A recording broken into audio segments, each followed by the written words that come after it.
Hi, it's nice to see you. My name's Jen and I'm one of the owners from the Bluebird Cafe in Lakeside, Ohio, and this is my kitchen. So what I'd like to do today is I'd like to share with you one of my go-to snack recipes when I'm looking for something quick, healthy, and I don't have a lot of things in my cupboard. Okay, but before we get started, I'm gonna go wash my hands and pull my hair back because I don't want my hair to get in the peanut butter or in the food that I'm preparing for my family. So I'll be right back.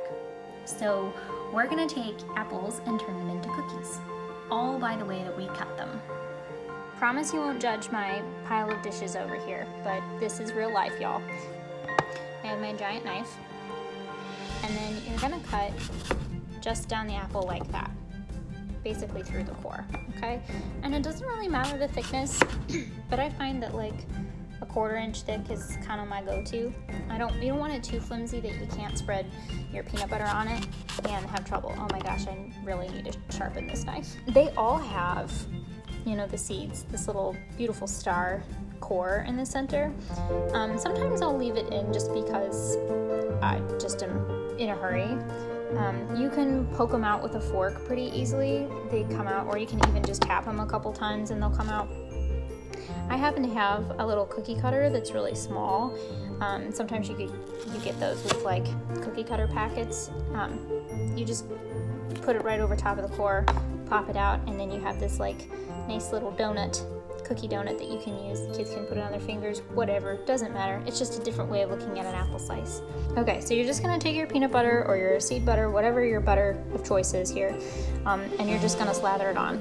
And there's really no rhyme or reason here. You can put on as much or as little as you want. I mean, it's a snack, folks, okay? Does not need to be a work of art. You just wanna get it on somebody's plate. So you're gonna go ahead and do that with all your cookies. And then you can let your kids, or you can choose for them what toppings they want.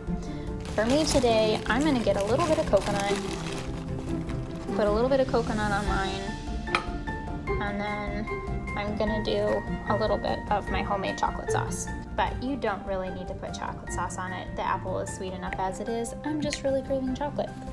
Like I said, folks, it does not need to be a work of art. It just needs to be eaten. And yeah, that's all. So you put on whatever you want. You can also just drizzle honey on this if you don't want to do any nut butter at all. But the nut butter is helpful because it gives you some protein, and it helps mitigate any like sugar rushes and crashes. That's it. I hope you enjoyed it, and I appreciate you tuning in. And I hope at the very least this alleviated a few minutes of boredom and encourages you to be bold in the kitchen, maybe try a few things that you haven't tried before, and maybe think of presenting food just a little differently. So from my kitchen to yours, much love, and I look forward to seeing you next week in Mama Bird's kitchen.